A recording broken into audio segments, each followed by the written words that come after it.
Hey, Tipsy Geeks. Tabby Cat here, letting you know that we now have a YouTube channel.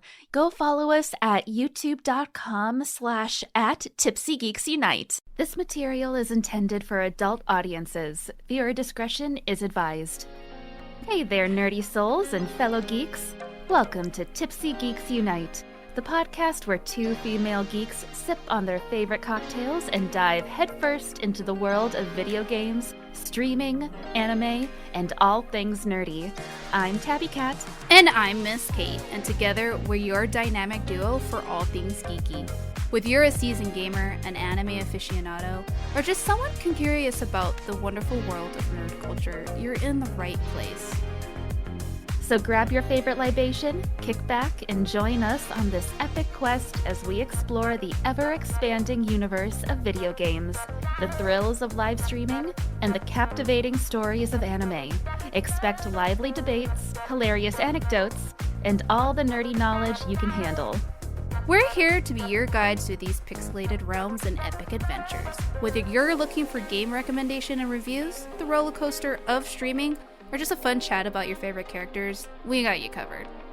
So, are you ready to press start and embark on this epic journey with us? Grab your controller, raise your glass, and let's get started with another episode of Tipsy Geeks Unite. Cheers to all the gamers and geeks out there, and remember, it's dangerous to go alone. Take a cocktail with you. So what's our first topic today, Kate? Okay, Tabby, we are going to be talking about something that we have been excited for a couple of months, probably more and longer for you, but we're talking about the release of the first 4 episodes of Hazbin Hotel. Yay! I'm very excited. We do want to give our listeners a heads up.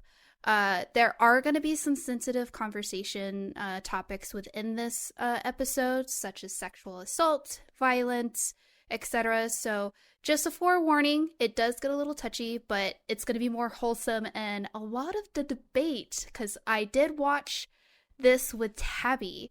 So, and I withheld my opinions for the majority of it. So this is going to be fun. But before we dive into Hazbin Hotel, what are you drinking, Tabby? I'm having an Irish coffee today. So I just got some whiskey last night, and the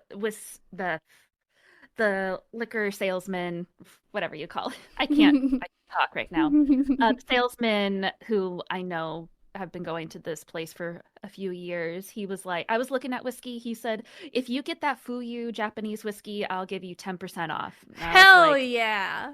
Sold. Like, here you go. It's like a $40 bottle. So, that's nice. Have you, what did you think about it?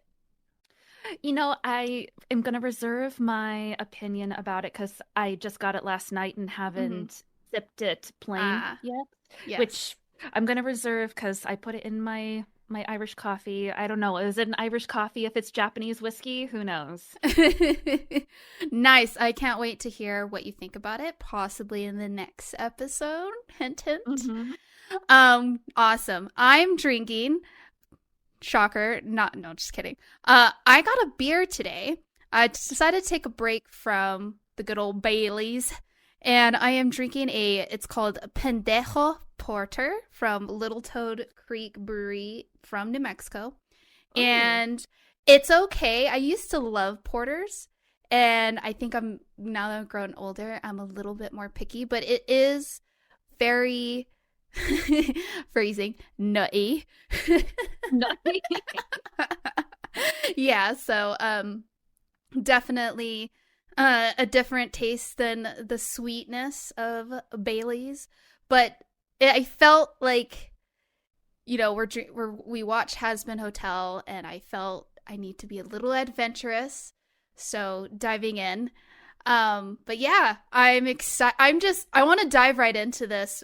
Usually we have a little chat about our booze, but I am so pumped from Hazbin.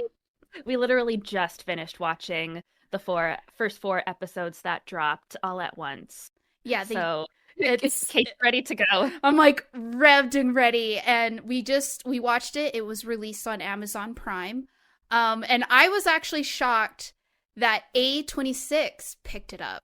Oh, I A24. A24, sorry. I love them because I love their films. I love Green Knight. What was that one? The Witch, uh Hereditary. I haven't They did seen Everything a Everywhere All at Once. brilliant movie. Love Michelle Yeoh, and that was such a good movie. But I was very shocked that they picked it up and very pleased because well, you know what? I'll leave the background and everything to Tabby because this is her forte. But that was a pleasant surprise. So I'm gonna hand it over to Tabby. Give us a background of Hazbin Hotel, and then we're gonna dive into our lively discussion. Yeah, so we've already talked about Hell of a Boss, and Hazbin Hotel is the first project from Vivian Madrano that was released. The pilot was released November 25th, 2019. I think I saw it in 2020. I actually saw Hell of a Boss first. Mm-hmm. But Hazbin Hotel was always her big project. And instead of going straight to YouTube and being an indie project, Vivian Madrano got into talks with A24 first. I'm guessing, at least that's news is what dropped first before the information about it being picked up by Amazon Prime. Mm-hmm. And everyone thought, first of all, like, Vivian, it's a very important story for Mm-hmm. Vivian Madrano, and she's been writing this and the characters for years, like since high school. Wow. And I've thought of stories like all the way back in high school, and I'm like, I get that. Like, you want to protect those characters and story you've worked on for so long. So getting with A24, I think, is one of the best options she could have done because they really are hands off with their creations Mm-hmm. and they let the directors and writers sort of just do their own thing. And they're always producing, I feel like, a lot of bangers. Yeah, Uh, they produce really unique pieces of mhm. entertainment. I I always complain about how I hate Disney and other studios because Oh God. I'm sick Could of you this. imagine this being picked up by Disney? Fuck no. Oh fuck no. But I hate the whole superhero trope, and there's just so many different, well, not different, but it's so saturated in movies and entertainment, the superhero or uh these horror that are just the same, like Insidious and what is it, Conjuring, and I just get tired of the same shit. And so I've stopped. I mean, everyone knows that I watch tons of Asian cinema, and a lot of it's the same, but it's different in its own right. But I love A24 because, like you said, they do a hands-off approach, but they pick things that are so different and so off the Mhm. fucking wall. I mean, The Witch was like, when I watched it in theaters, I sat there and said to myself, what the fuck? And then I watched Hereditary and I was like, what the fuck? And then it was called Midsummer, was another one. Oh Another, yeah. what the fuck? And then I saw Green Knight, and I'm a huge King Arthur fan, and I have the poem Green Knight, and I loved the Green Knight poem. I thought, yeah, it's one of my favorites. And when they made the movie, I mean, it follows the poem, but not well enough. But I felt it was just visually stunning. Oh, it was so Mhm. good. And I haven't watched the new one where like the parents have like a kid that's like half sheep or something like that. But and then they did Everything and Everywhere All at Once. I think that's the name of it, with Michelle Yeoh, Mhm. and that was such a good movie. And it's just a breath of fresh air because they're different. They're off the wall. They're weird, but they're fun. They have good stories, for the most part, and they don't. They don't do these like series, as far as I know, and they're unique in their own way. And I really am very pleased that they picked up Hazbin Hotel. Yes, and it's their first animated project that they've worked with. Mm-hmm. So this is new ground for A24 too. So this is very interesting to see how, what the response for the complete series will be, if and how much, I guess, how popular it'll be. because it then was announced that it was going to be broadcasted on Amazon Prime. And I think that's another good choice, personally, Mm-hmm. because I think Amazon Prime just kind of takes anything, honestly. But they have not had a track record like these other streaming services Mm-hmm. that are taking off these series like HBO. It had this whole thing about taking a bunch of animated titles off Mm-hmm. the air, Disney Plus or Netflix, and they're just taking series off of their platforms, and these series are becoming lost media now. Oh. And it's which is scary because just being in the digital age and something takes a series off of a platform and it's like that's gone, that it's it now. It's scary. But Amazon Prime doesn't have a track record of doing that. So I'm hoping this will be the place where it stays. And you can watch it free if you have Amazon Prime. And I don't know if it costs, I don't know if you don't have Amazon Prime, if it costs anything or what.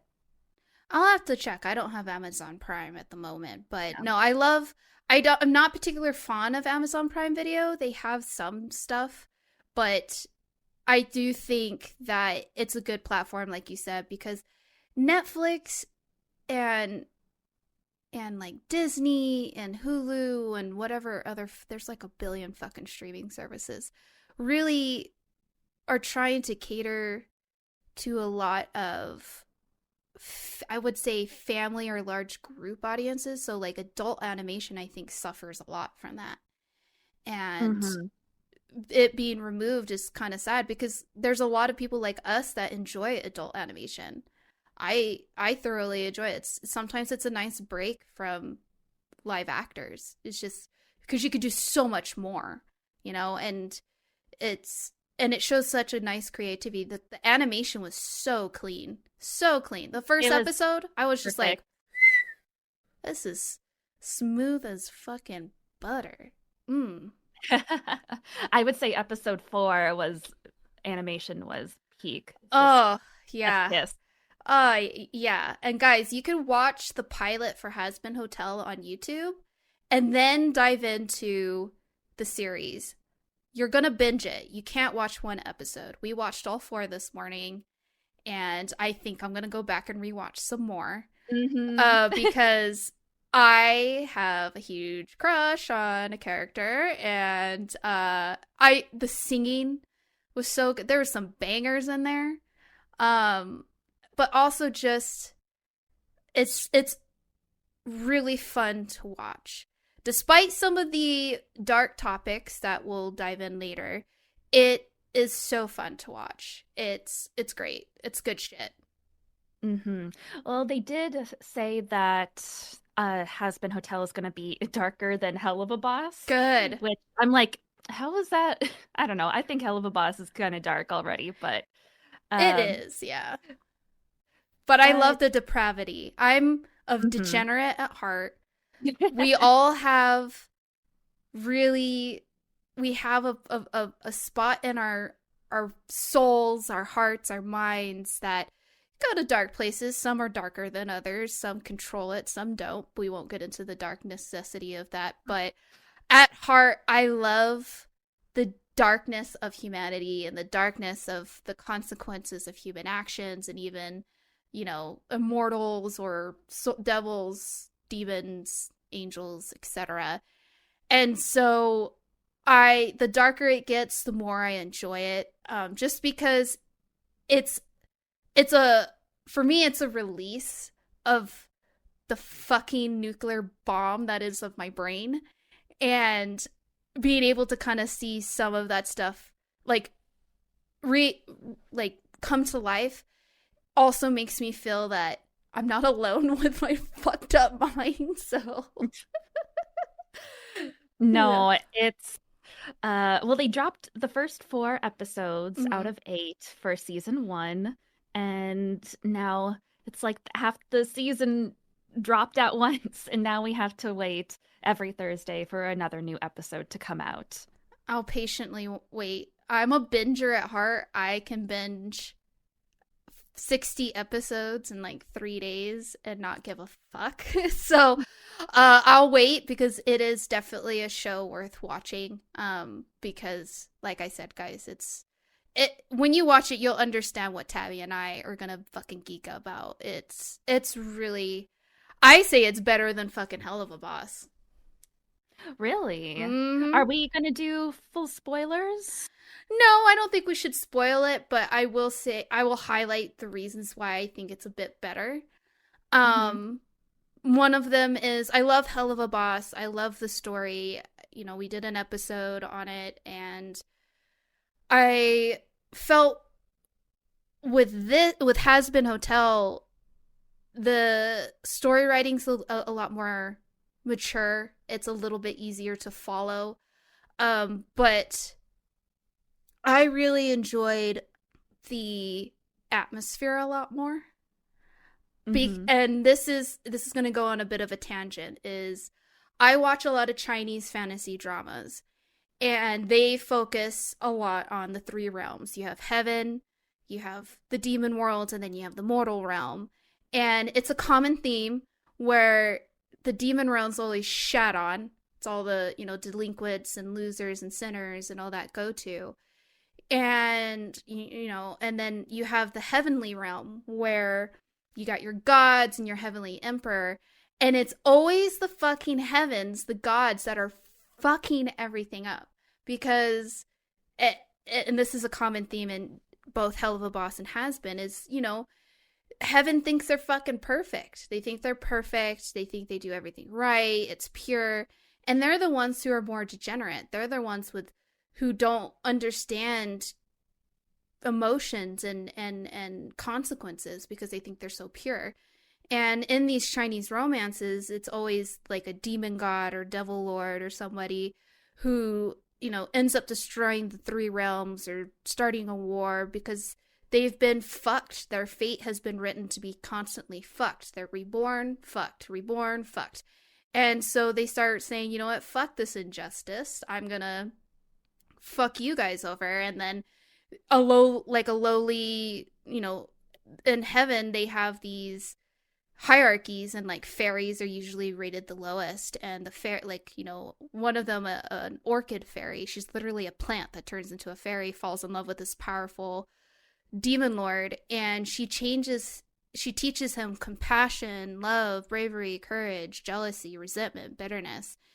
And she does this out of the purity of her heart. And she through this experience, they, with the demons and what have you, learn that heaven's fucked up, because they're like, look at it and they're like, it's not that hard to be kind and nice and loving.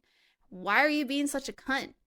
And, almost all the Chinese, I mean, like I said, they follow a formula, but the story writing's so captivating, and I love beautiful Chinese men. But,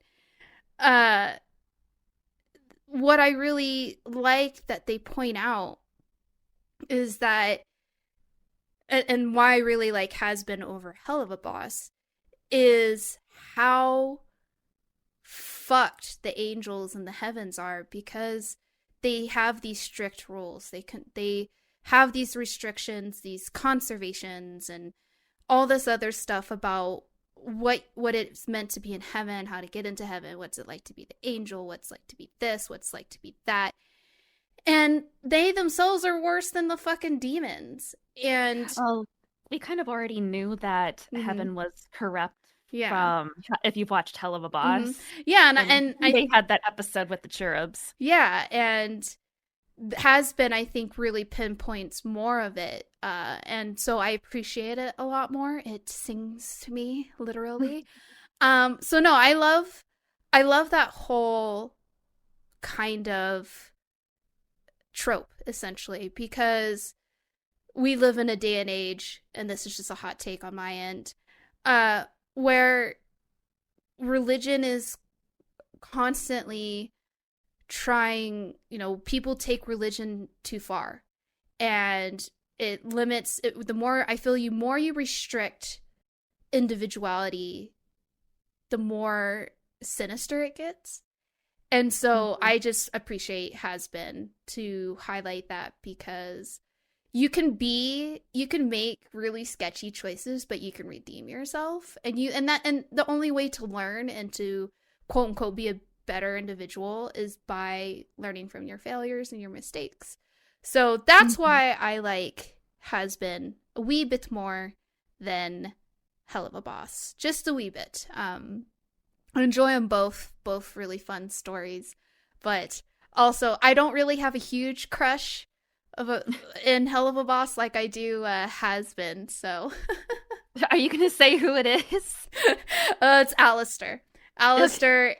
Everyone knows, if you listen to Baldur's Gate episodes and you've been to my streams, I like them bad boys. I like them evil sociopath bad boys. And Alistair is an archdemon. He's a radio demon and has been. That's not a spoiler. You find that out in the beginning or in the pilot. And there is just something does it for me. And when he talks and when he does evil things, I just get hot and bothered, and Oh, geez. I just want to be like, if I would call anything daddy, it would be him. Very nice. I don't feel the same way, but Vox is what does it for me. Who's another overlord demon that is Mm-hmm. actually Alistair's, well, he thinks he's Alistair's rival, but I don't know if Alistair really cares. No, and that's what I love about Alistair is like everyone's plotting against him, and he's just like, yeah, fuck you guys, good luck. Like I'm just gonna do my thing, not give a fuck. And that's kind of what I like about it is I feel the more you scheme and the more you try to really get the upper hand and be overthrow somebody, the more it's just gonna bite you in the ass. And Alistair's just, yeah, I'm a badass. It's fine. Don't touch me. Well, I don't know if we touched on the summary of the series, but I'll just say that briefly. Mm-hmm. It's about Charlie, or Charlotte Morningstar, the daughter of Lucifer and Lilith, opening up a hotel for sinners in hell that are trying to, she wants to try and redeem sinners for them to hopefully get into heaven. And that's actually because every year, every 365 days, there's an extermination from angels from hell, angels from heaven come down and exterminate sinners in hell to prevent overpopulation and prevent an overthrowing, basically, of any possible overthrows Mm-hmm. that come to heaven from hell. So Charlie says they're slaughtering my people, and I want to try and find a peaceful way for sinners to be redeemed and to get their way to heaven. Which is, And that's, yes, I was gonna say, which is just fucking hilarious to me, but continue. I am fascinated by the topic, actually. I'm atheist, like I don't care about religion, Mm-hmm. but I like religious mythology, and I think Christian or Catholic religious mythology is very interesting, and seeing that incorporated Mm-hmm. into the series fascinates me in terms of storytelling, and I really want to see where it goes because can a sinner be redeemed and go to heaven? I don't know, but then we see that heaven's corrupt and is just as bad as hell. So Yeah. what are we gonna do? And would you want to go to heaven? You know what Yeah, I'm saying? exactly. Would you, after being a sinner and living in I there, like, would you want to go back? I'd just be like, yeah, fuck you guys. Because after the way heaven does the extermination and shit, like, why would you want to go? I mean, other than yeah, to be a survivor, possibly, but fuck, no. That's my opinion. But yeah. Like you wouldn't know this unless you are like into the merchandise and stuff, but they made a card game or collectible cards, and there's a card for that shows the people in heaven, and they're called winners, and the people in hell they call sinners. So there's sinners and winners. The mhm. people that get into heaven are the winners. And I'm like, that's an interesting take on looking at that. That is interesting. Yeah, I I'm interested in the story. I have my theories, but I don't want to say too much because I don't want to spoil. You guys need to watch it, and it is a fresh release, so we'll hold off until the next 4 episodes are out, and then we'll dive deeper into the theories. But interesting enough, so Tabby has a crush on Vox, who is quote unquote the rival to Alistair. So it's me against Tabby right now. Yeah. No, I thought Vox was, the moment I saw Vox, I knew that's who Tabby was interested in. The voice acting for him, but also just the design. His voice just melts me. The way they designed it was, and I told this to Tabby when we were watching it, was he's got a television style face, but he's got fucking charisma. He's got that riz. And it's such a sleek build, but when he loses his shit, it's very appealing. And when he's composed, it's even more appealing. And he was, if I had to choose a second crush, it would be Vox. But he's very interesting because he does everything televised, and then Alistair is radio. And so I thought that was a very unique kind of opposing force. But Alistair, just the way he talks, the way he's composed, the way he's dressed, he's got, I like antlers or the horns, and yeah. And he's TV killed the radio star. It's, you know what, that's fine. Alistair's already fucking dead. He's a serial killer.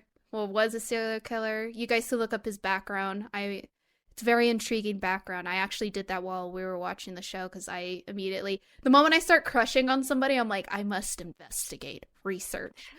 And his backstory is very, very interesting, and it's right up my alley. Like, right up. I love them crazy dark boys. But I have my theories about him. But first, I kind of really, you brought up the whole topic of Charlotte, the daughter, the Princess of Hell. And I want to know what you think about her. And then I'll tell you what I think about her. Oh dear. Well, in the pilot, I didn't think really much of Charlie in the pilot. Like, I didn't get a lot of everyone's characters in the pilot because it was divided up so much of introducing all these main characters. Yeah.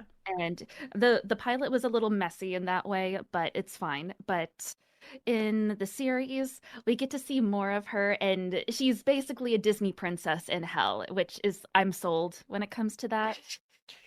I love her attitude. I love her charisma and enthusiasm, but I feel like, especially after episode 4, when we get more development with other characters, she's trying so hard to help her citizens of hell, but she's coming from a different place. She's very sheltered because everyone else is like very gruff and rough, and they're in hell for a reason. They're bad people, and made mistakes, but was born in hell, and she's the daughter of hell's creators. So she's a princess, and she's never experienced life like these sinners have. And she's been very shielded and protected. And she doesn't really understand the problems, like, I don't know, for Angel Dust, for example, have. And unless you can connect on such a personal level, I feel like it's her lessons aren't going to connect as quickly as like when someone talks to you and tries to get to know you on your level. Agreed. Yeah. But as soon as at the end of episode 2, when there is a certain song when she's singing to another character, and I was like, this is what the series is about. It's about forgiveness and trying to redeem yourself. And I felt like I was like a little kid again, watching a Disney princess like sing about her beliefs, and it made me want to cry. I was like, Charlie, you can do this. I believe in you. Oh, that's hilarious. And I'm on the opposite end. I fucking do not like her. Oh my god. She's necessary to the story. Don't get me wrong. Absolutely necessary to the story, but I found her fucking annoying and cringe. The moment she started singing, and I know which song you're talking about, you heard me go, oh god.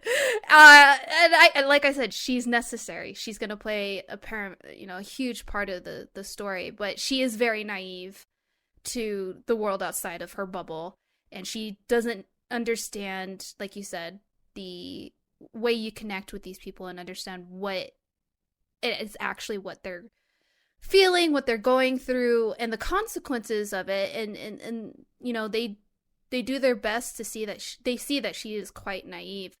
But I hope that the next 4 episodes she starts growing, and I hope that, I'm pretty sure they're gonna write that in it. But I will say that she's very brave. She's very tenacious, highly motivated. Give her kudos for that. But there's just moments where I felt like like episode 4. I wanted to slap the fuck out of her. Well, that's not who I wanted to slap. But... there's a lot of characters I want to slap in the series, but she is definitely spot on a Disney princess living in hell. And I get the story of forgiveness and redemption. I like the degeneracy of the fucked up killing and sex and debauchery. I love violence. That's what I live for. I wake up every morning and choose violence. That's my life. But no, I felt that I'm very interested to see how she develops, especially with the characters that she's surrounded with. She's with an archdemon that's a bit mysterious, and these, as she grows these residents, I want her to experience failure, which she's already going through, and really see how she pulls through, because she's the glue to everybody. Yeah, she keeps everybody together. Mm-hmm. Despite my distaste for her.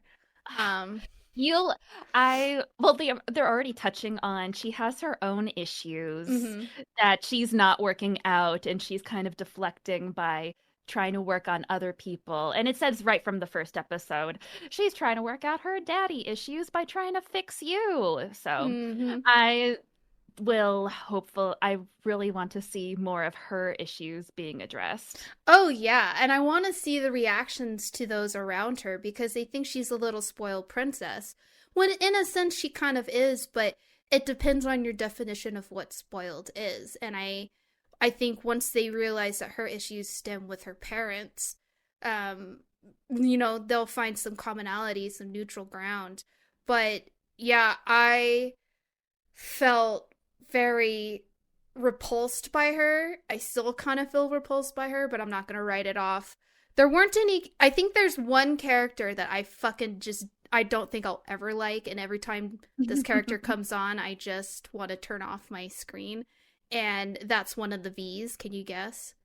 Yeah, Valentino. Nope. No? Mm-mm. Velvet? Mm-hmm. You don't like Velvet? Fuck no. I hate social media fucking queens, dude. I can't stand that shit. Before we knew much about the V's, before the series began, I didn't know shit about her, but I love her song, that's for sure so far. She's a character for sure, but I'll speak for myself in saying that there are certain characters in any story that are written, and I just wish they never existed, and I always find myself in huge disdain for. And one of them is social media queens. She's the hashtag bitch. I hate that shit so much. It's part of there's a game, Borderlands 3, where these two twins are the bad guys, and they're like social media YouTube stars, and I can't finish the game because I can't stand the hashtag queen fucking Facebook, Instagram shit. It just drives me fucking insane. I can't stand it. And her attitude is just Valentino and Vox, Sure, I like them. They make sense. And I mean, she has her trope. Social media is a fucking toxic, poisonous tool. And it makes sense for her to exist, but fucking Christ. Anytime she comes on, my mind's just like, you can do this, sit through it, sit through it, sit through it. You got this. You're not gonna Well, fucking chokehold her. No suplexing. It's fine. It's fine. she's tiny. You could take her. I would thrive in hell. I'm just saying, I would thrive. I love the character. What's the little mani? The fucking violent. Oh, mania? Nifty. I love her. You're a bad boy. I like bad boys. I fucking love her. That's literally me. Like, if all my friends might, that I play games with and that know me very personally, no, no, I have very violent tendencies in my brain. I don't think I'll ever act them out in real life. But if I was to exist in a fantasy world, I'd be like, kill, smash, bonk, stab, skin, kill. That's me. Literally her. That's me. There's just like, we kill something today? No, I hate it. I'm leaving. That's me. I loved. She was so fucking cute, adorable. Yes. Well, the three antagonists against the hotel right now are the V's, which is Vox, Valentino, and Velvet. So Vox is the overlord of technology. Valentino's the overlord of the porn industry, and Velvet the overlord of the social media. So they kind of all intersect. So that's why they're a team. And I simp over Vox hardcore. I have since I saw him like 4 years ago now. Fuck. Like before anyone had a voice or a characterization, basically, I was like, I want to fuck a TV. Oh my god. I want to fuck a serial killer deer archdemon. So here we are.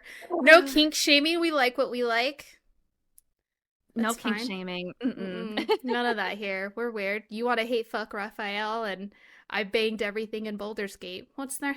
We're fine. We're open about this, right? There's nothing wrong with us. Yeah.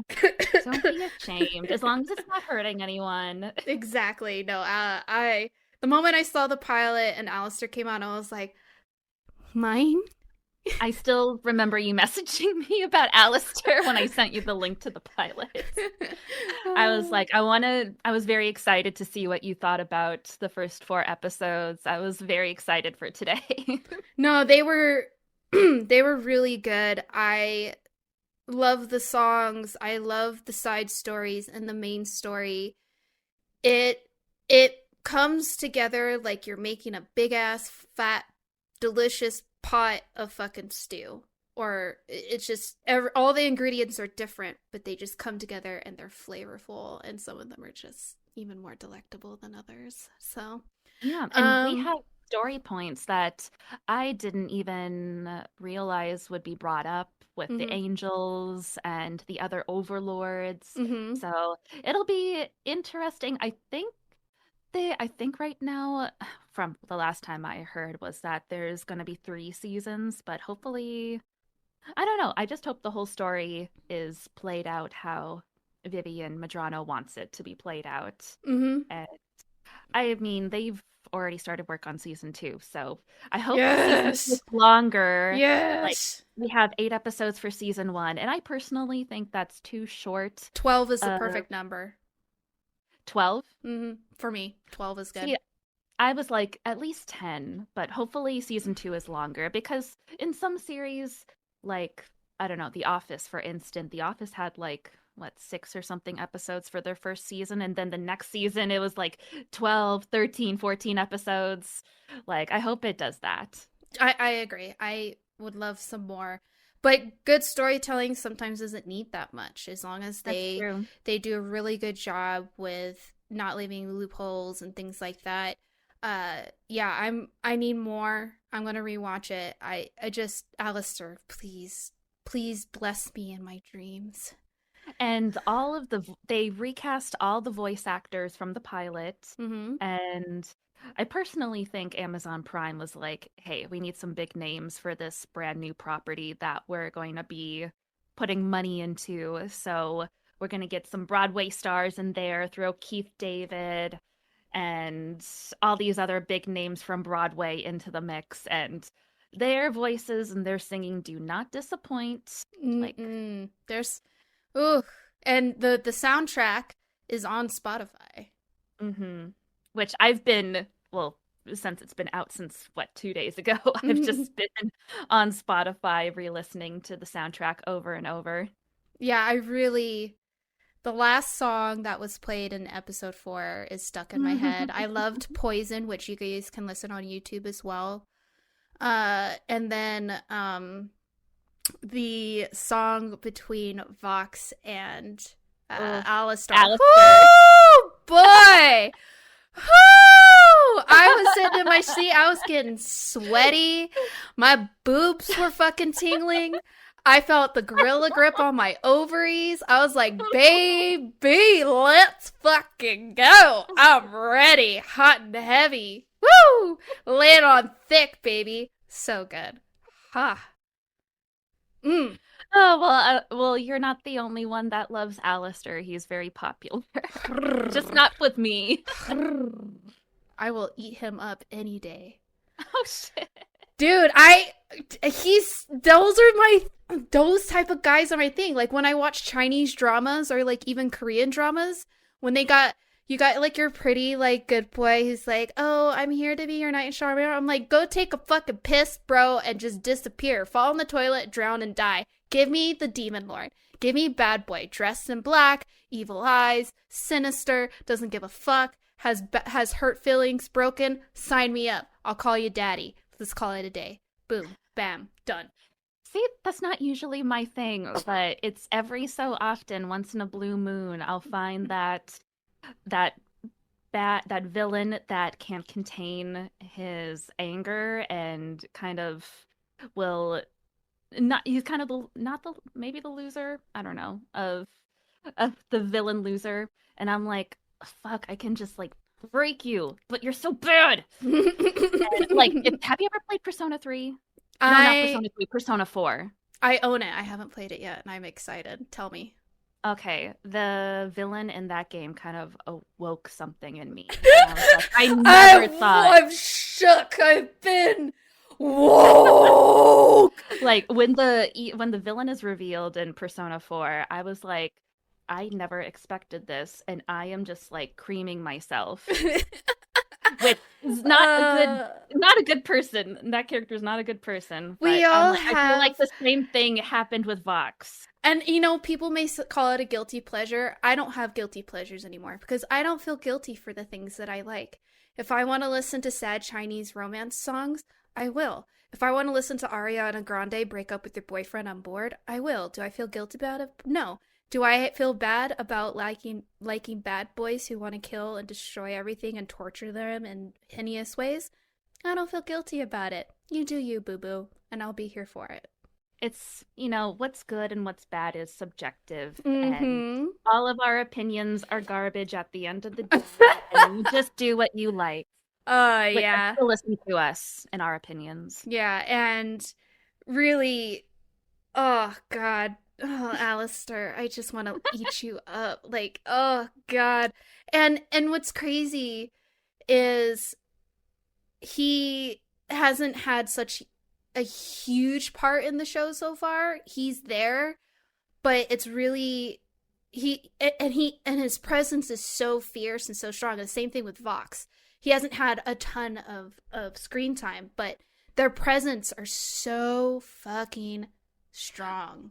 Well, I will say that this is divulged in like the first 2 episodes, so I'm gonna say it. So at the first episode, you find out that Charlie's mother, Lilith, if you know about Christian mythology, Lilith was the first woman next to Adam, and Adam wanted to be, he wanted to subject Lilith to his rule, or he wanted to be on top, and Lilith said, I'm not a bottom, bitch!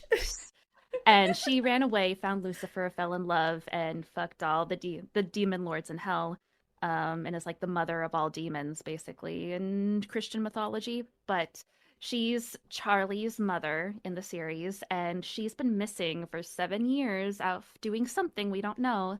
And then it's gleaned that Alistair has also been gone 7 years and has returned. So it's like, what is this connection here? There Mm-hmm. has to be a connection, but we Mm-hmm. don't know what it is yet. And I'm just like, I really want to know what their connection could be. If they're banging, I'll be sad, but I'll forgive them. No, I hope not, because I want Lucifer and Lilith to be like a power couple that just love each other so much. Yes, That's we my need hope. that. We need that because Hell of a Boss, you have Fizz and And Oz, Ozzy. and so we need that in Hazbin as two loving couples. Yeah, I agree. We need Team Lucifer and Lilith.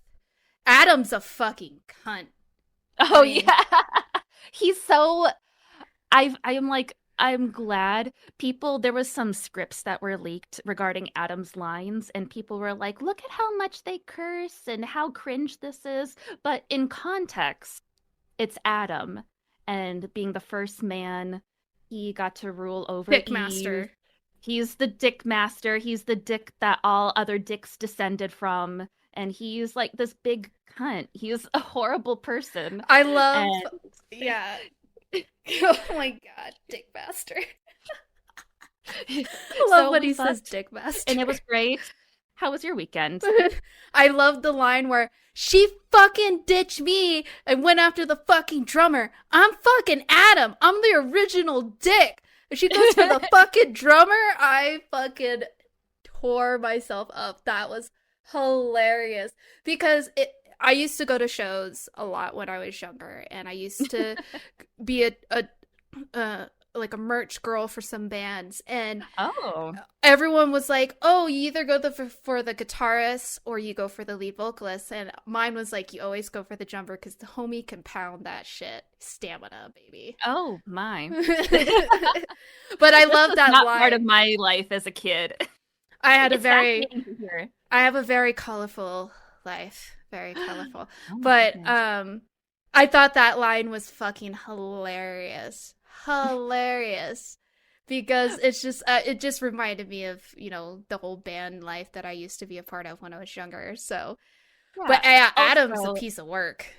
it shows you also that how corrupt right Mm-hmm. away that heaven is, Mm-hmm. because you got this shithole Adam that's like ahead of legions of angels and ahead of the extermination of sinners in hell. And they're like, hey, it's fun to kill sinners. That's our entertainment. So that's Mm-hmm. why we like to do it. And I'm like, yeah, I could see I could see your logic in that if everything's like very clean in heaven. I don't know, but then the way that they have entertainment is killing demons. I get that. Yeah, it's gonna. I wonder if they're gonna show a little bit of heaven, because that's not something we saw a little bit in Hell of a Boss, but I wanted to see more kind of interaction with heaven in this one, just because I really want Charlotte or Charlie to see that the grass is not greener on the other side. Mm-hmm. Yeah, if that happens, that'll be a whole revelation for her. Mm-hmm. Mm-hmm. Maybe it'll slap her in the face, or she'll just crawl back into whatever fucking bubble she's in because she. Ref- I Don't want to be say. mean to Charlie. I'm having a hard time. I shouldn't say I'm having a hard time, but I'm wondering if it really is being naive or if she's really just avoiding it. And right now I'm on the side that she's just very naive, but I'm wondering if she's just she refuses to look at the other side, and she's stuck in this black and white without seeing the gray. And you can tell, like, throughout the first 4 episodes, like, with her writing scripts and her business proposal for Adam was written with crayons. Like, she's very childish. Plans. Very childish. But she's making an effort. And people are trying to be patient with her. I also really want to highlight some of the other residents. So you have Husk, Vaggie, Angel Dust, Nifty. and Serpentious. Yep, who I think is just good comedy relief. And his little egg minions. The little egg boys. I think Serpentius is just darling after episode 2. I love him so much. Anytime he comes on, I'm like, oh, you're so precious. I honestly, after episode 2, I was like, Serpentius, you can do it. You can redeem yourself. You're trying. I just love when he's talking to Vaggie and she's like, no weapons. And he's like, someone's trying to kill me. You're all trying to kill me. Ah, ah, ah. And he's got this giant cannonball and the little eggies. And he's precious. He must be protected at all costs. I know. I don't want anyone to die. I hope no one dies. If someone dies, Tabby, I cry at every show that I've watched. I've been in a full depression since, like, for 3 weeks since I've been watching Chinese dramas because Asians love calamity and death and sad, bittersweet endings that for once give me something happy. I just need a little happiness. It's like we talked about in one of the other episodes. Just give me some fluffy love. Fluffy love. Well, we'll see. I'm hoping some ships come up and we get some fluffy moments. I'm looking forward to seeing... So my other favorite character beside Alistair is I like Angel Dust. Oh, Angel Dust and... Husk. Yes, I hope they become a couple. Even if they don't become a couple, I really enjoy it, and I really hope that Husk helps Angel Dust stand up to Valentino. Right? Like, I loved their interactions and Husk being able to break through that barrier and say, hey, it's not like he saying like, hey, you're better than this, you're amazing, you can be better than who you are. It's more like, hey, we're all shit, we're all down here eating the shit sandwich together, so you're in good company. And it's good. And I also really liked how dark they made, and again, this is a trigger warning for people out there with sexual assault, how they address the grooming that Angel Dust gets from Valentino. And if you listen to the song Poison, very self-explanatory if you could read between the lines. And when you see in the episodes with when you're introduced to Valentino and Angel Dust, I really want to see the character development for Angel Dust. I really want to see him stand up to his abuser, stand up for all the assault that he's received, and really help Charlie and the rest of the residents at Hazbin Hotel, because I think he's going to be a huge play in how Charlie actually develops. And I really hope I hope Valentino's the one. I hope he dies. I hope he's like the only character I hope dies. Valentino and the other V. Vox? No, Velvet? Vox needs... I want Vox to live, and if Vox lives, I want him to be miserable because Alistair fucking shat on him. Like, literally on his face, not on his chest, and just was like, suck my fucking cock. And I want that Vox to live. And then I want Vox to kind of just be like, I don't think he'll be redeemed, but I want him to have some type of, fuck the other Vs. I'm going to be the overlord. Like, I want something like that, because I feel like Valentino and what's her name again? Velvet. That's how much I don't like her. I don't want to remember her. You want her name. to die so much. I want him to screw them over. I want him to screw them over so he can just take over power. And so then they're left in the fucking dust. I think that would be fucking badass.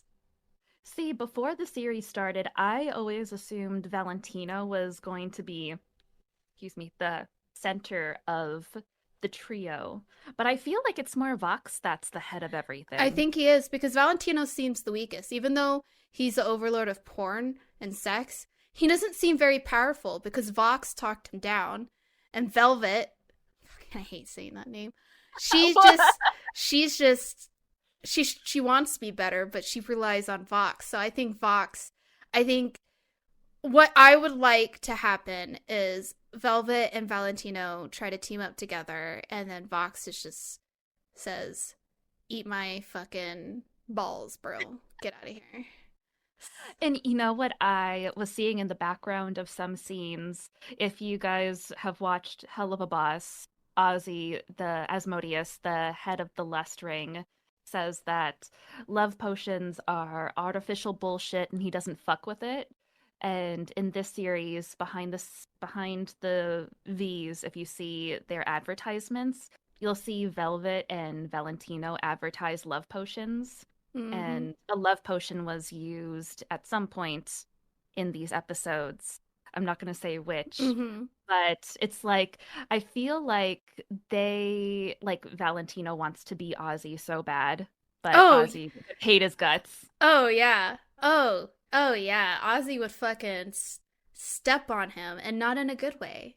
Not in a good way. Absolutely not. He can eat my ass and not in a good way. He will not eat these booty like groceries. 100%. 100%. Yeah, I fully agree, because he's a pushover. He's not scary. He doesn't intimidate me. He doesn't seem I think that big was and brawly. Scary. You do? In episode 4? Like, yeah. Nah, it's only over one person. He's not... Vox is running the show. Because without Vox, how is Velvet and Valentino going to get their shit out? He's the television overlord. Mm-hmm. They have to rely on him to get their product out. So they're kind of fucked without him. And so I just want them to feel like they're belittled by him, and they try to take action against him, and he just fucking slices them up like some fucking stir fry. Just throw it in a fucking pan and let it burn. That's what I want to see. I want violence, which is plenty. Yeah. If you like Hell of a Boss, you'll love this. And if you love Broadway, you'll love this. It's so good. It's like I said, it's fun. Some of this, like I said, Charlie, but I understand, and I get through it. The singing's phenomenal. Man, I can't wait. I just want to stare at Alistair. I think that's the real problem I have right now. He's after, playing so much Baldur's Gate and taking a break from it. Alistair's just on my mind now. And he's fictional! Why? I'm okay with staring at fictional men or women. I mean, that's my life right now, so it's the world I live in. It's fine. It gets me by. At least I can talk to Karlach in Baldur's Gate. Oh, man. Another, I think, piece I wanted to highlight in Hazbin Hotel is the subtle touches that they added. So when you guys see certain singing pieces, some songs, some musical in each episode, they added such well done subtleties, and I'm not gonna say what they are. You need to see them for yourselves, and it just shows the amount of work that the team has put into the animation. And that's one thing I'll say. I was watching an anime on Netflix with one of my friends last night, and I'm keen for background noise. I love background anything because it just shows that you put a lot of effort into the world that you're creating. And Baldur's Gate did an amazing job with that as well. But this animation, the background was so fucking plain that I felt it was just too superficial. It was just so fucking boring. And then I watched something that is made today, Hazbin Hotel, and the subtleties that you have in the background throughout every fucking scene was to a point, and it adds to the story, and I want to just highlight my appreciation for that. There's little details everywhere if you just pause scenes and look at the background or in the sound design. The sound design is phenomenal, Mm-hmm. and they did such a good job with it. Just the little extra notes or the reprisals, everyone's songs. It's fantastic. It has such rewatch value too. Mm-hmm. Definitely not for anyone. You know, I would say anyone under nowadays, with the way society is, anyone under like 23 should not watch it because they're not going to get it. I would say 18. No, kids ain't having sex like that. Kids aren't fucking up like that. I don't, maybe drugs. They may understand the drugs, but like all the sex stuff? Come on, bro. I don't want to. Okay, I'm going to do it. I'm sorry to everyone out there. But if you haven't snuck out and had sex and got caught by your parents or watched a lot of fucked up porn, some of this stuff might go over your head. Well, I was an only child in like I don't know. I was a very I was very sheltered child. So maybe you're right, but I mean, at 18 I was like given my friends like my best friends for their birthday sex toys and being like you're an adult now, here you go. that's different. That's different. That's different. I've met people who I'm in my mid 30s. I will say that. And I've met people who are in their 20s, I'm not going to say where, that have never even seen a sex toy.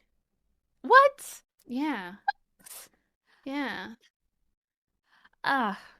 People need to explore their sexuality if they want to. I mean, explore your body. Yeah, explore your body, exactly. If you don't know your body, do you know yourself? Anyway, but it's like, have you looked at your vagina? Have you? Some girls don't even look at their vagina. I don't know what to say to that. How do you not?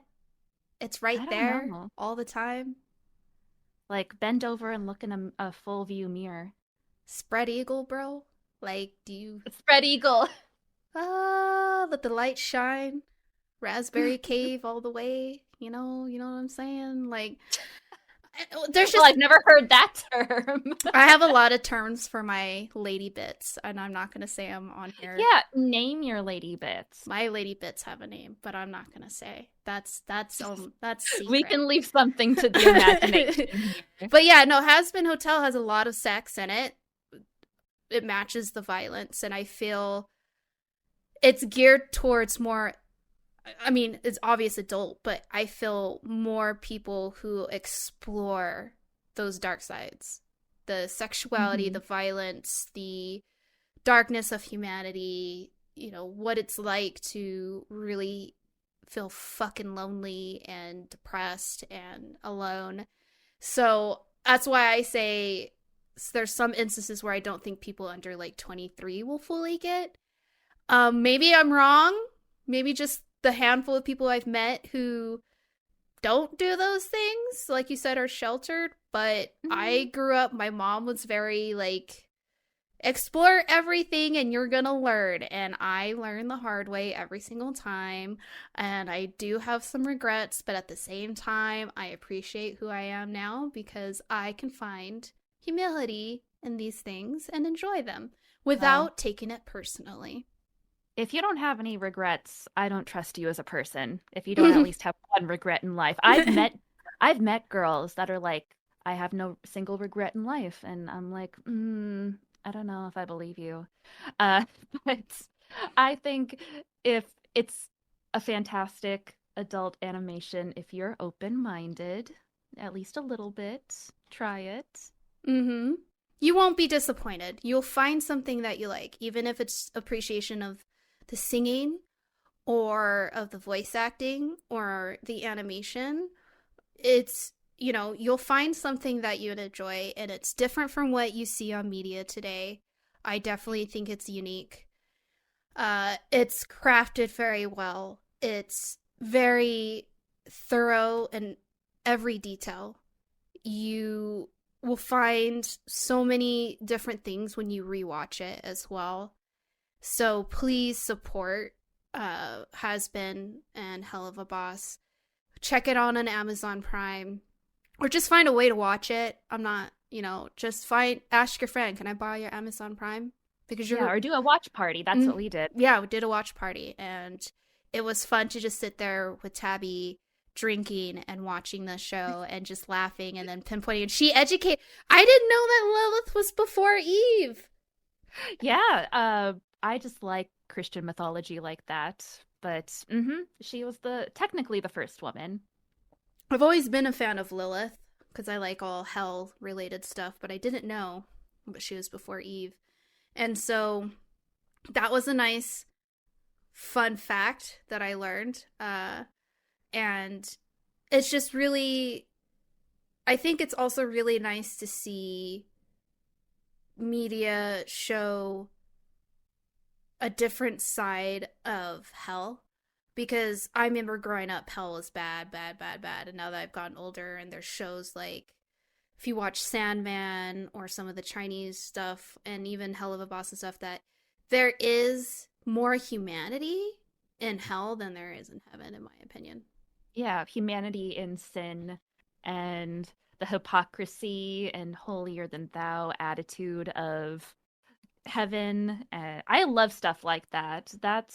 I have religious trauma personally, and watching this show, it's one of my favorite things, honestly. Yeah, 100%. I was forced to go to church and stuff with friends and family when I was younger, and it made me appreciate the way my mom and my father brought me up and my sister up. Is you are open-minded, you choose what you want to be, what you believe in, and that's what I like. And so Hazbin Hotel, like we said, the first 4 episodes are out.